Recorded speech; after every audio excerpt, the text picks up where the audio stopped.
10 survey research. So let's go ahead and get started.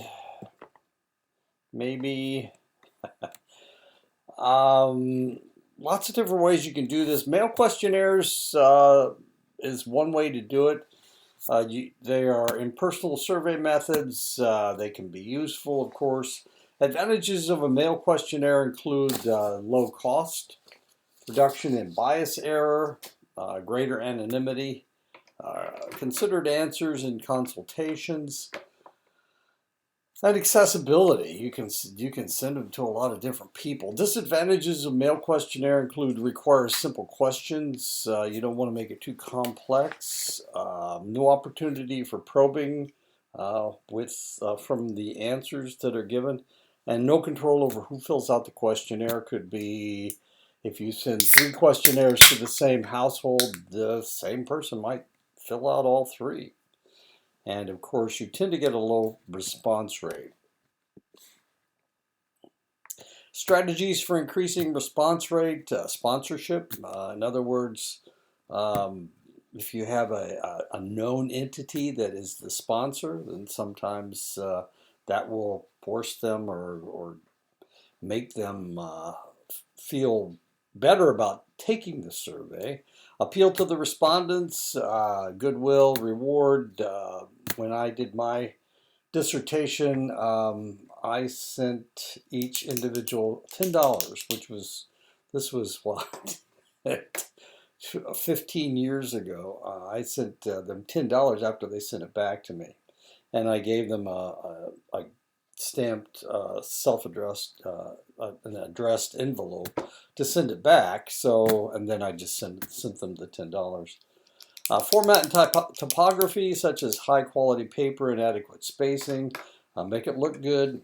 Semi-professional cover letter, that needs to look good as well, including a stamped self-addressed envelope, and that's what I did with mine. And mailing, of course, it takes time for it to get there. It takes time for the reply to come back, and you have to expect all that. Total design method, a standardized set of step-by-step procedures that is divided into 2 parts, the questionnaire construction and the survey implementation. The tailored design method includes more considerations of exchanges between surveyors and those being surveyed. Interactions, reciprocity, and trust should be there. The TDM implementation procedures focus primarily on follow-up. Follow-up strategy is to send a reminder postcard to respondents who have not replied 1 week after the first mailing. That can cost money. I didn't do that myself. If they didn't want to reply, I didn't want to force them to do it. The second follow-up consists of another reminder, a letter, and a replacement questionnaire with a return envelope sent at the end of the week. I got back I sent out about 280 questionnaires, and I got back 104, I think, 108, something like that. After 7 weeks, another letter with a replacement questionnaire is sent, preferably by certified mail, to all the individuals who have not responded. And I didn't do that. If they didn't want to take the questionnaire, then, that's okay. I couldn't force them. Homogeneous groups consist of people from similar backgrounds. Heterogeneous groups consist of individuals who differ from one another in some way.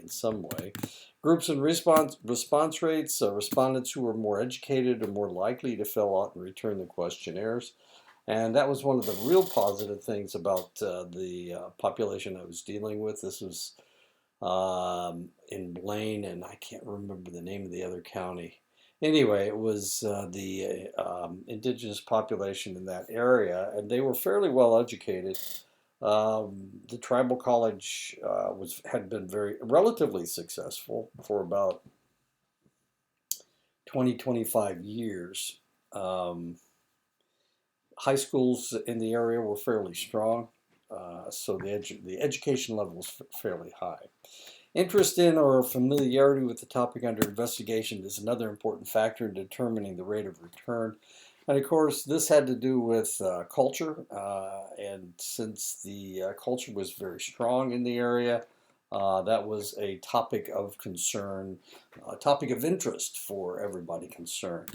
Professionals tend to have the highest response rate among all occupants, and you couldn't really call these people professional American Indians, except, they powwowed a lot. So that was a real positive in the area. Many male surveys achieve a response rate no greater than 50%, and mine didn't. It was a little under 50%. It was like 39% or something. Non-response is a serious problem because non-respondents differ considerably from respondents, and that's something to think about as well. A personal interview is a face-to-face situation in which an interviewer asks respondents questions designed to elicit answers pertinent to the research hypotheses. The questions, their wording and their sequence define the structure of the interview. How do you put this thing together? The least flexible personal interview form is the schedule-structured interview. In a schedule-structured interview, the number of questions and wording of the questions are identical for all the respondents, and that's one way to do it. Thus, interviewers should not reword questions or provide explanations of the questions if the respondents ask for clarification. The researcher attempts to reduce the risk that changes in the way questions are worded. For example, they might elicit differences in the responses. The schedule-structured interview is based on three crucial assumptions. For any research objective, the respondents have a sufficiently common vocabulary so that it is possible to formulate questions which have the same meaning for each of them. That is possible to phrase all questions in a form that is equally meaningful for each respondent. That if the meaning of each question is to be identical for each respondent, its context must be identical, and since all preceding questions constitute part of the context, the sequence of questions must be identical, and that is not easy. Well, you need to plan that. Computer-assisted personal interviewing technology is used to implement schedule-structured interviews. Interviewers use a laptop or small handheld device to conduct the interview using prompts and questions on the screen in front of them. In computer-assisted self-interviewing, the interviewer provides the respondent with a laptop or a small handheld device, and then the computer guides the respondent through the interview questions. Good for sensitive topics such as sexual partnerships. Non-schedule structured or focused interview, it takes place with the respondents known to have been involved in particular experiences. Refers to situations that have been analyzed prior to the interview. It proceeds on the basis of an interview guide specifying topics related to the research hypotheses. It is focused on the subject's experiences regarding the situations under study. The non-structured or non-directive interview is the most flexible form of personal interviewing. The researcher, and when you say interview, you're probably thinking of a non-structured, non-directive interview, because you're going to allow the client, the subject, to guide where you're going with the interview. You need specific answers to specific questions. But you're looking specifically to, or you're trying to allow them to open up to you, and that's what you're thinking of when you think of interviewing. Respondents are encouraged to relate their experiences, to describe whatever events seem significant to them, to provide their own definitions of their situations, and to reveal their opinions and attitudes as they see fit.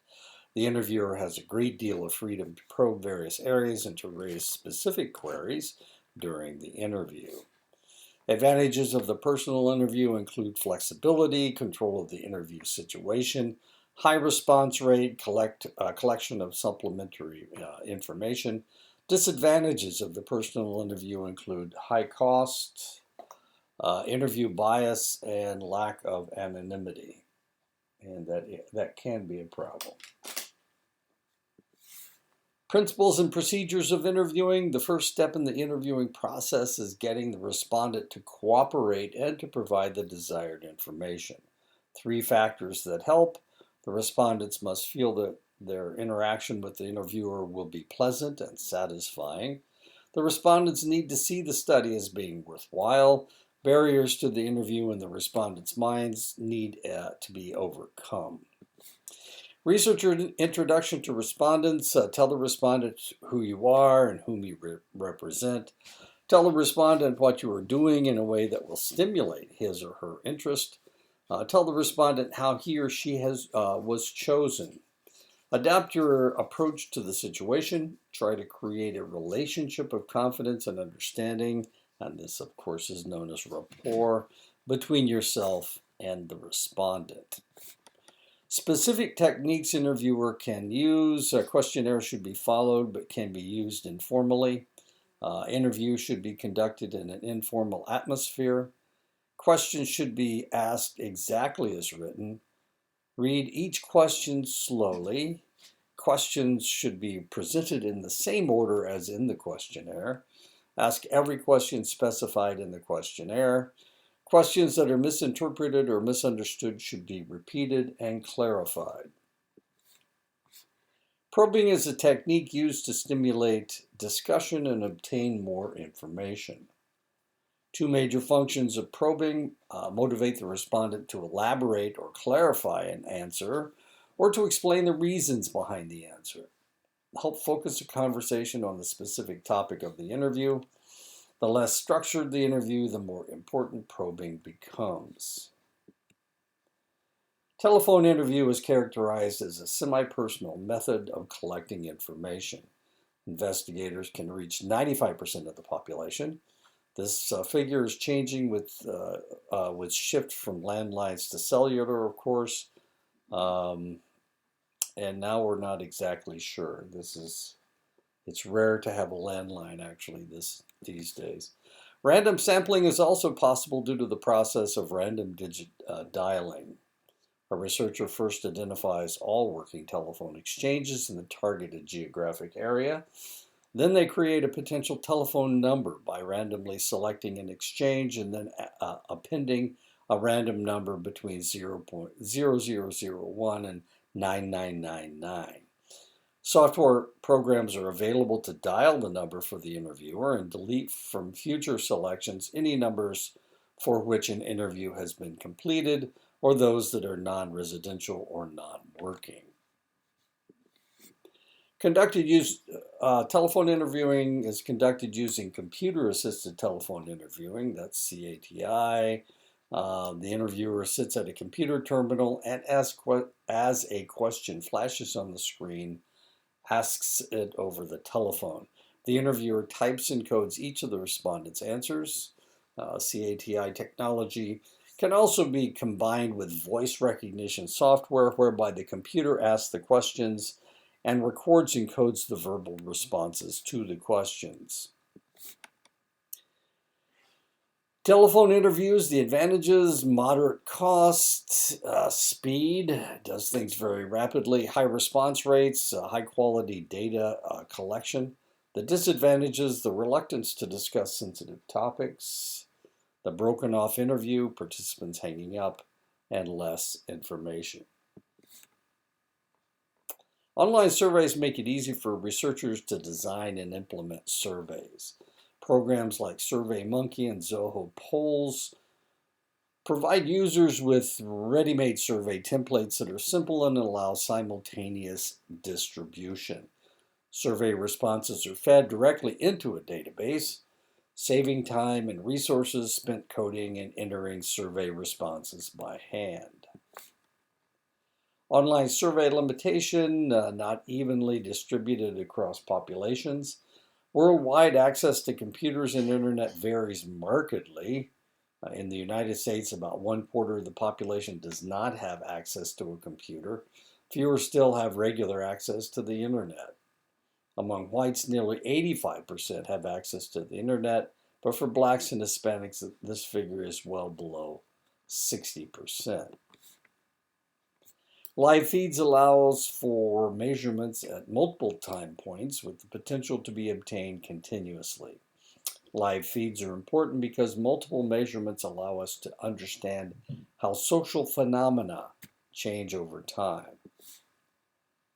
Big data refers to the data and the data sets that are too large in terms of their size and or complexity to be managed and analyzed by hand or conventional computer programs, and so require more advanced computing procedures for data storage, manipulation, and analysis.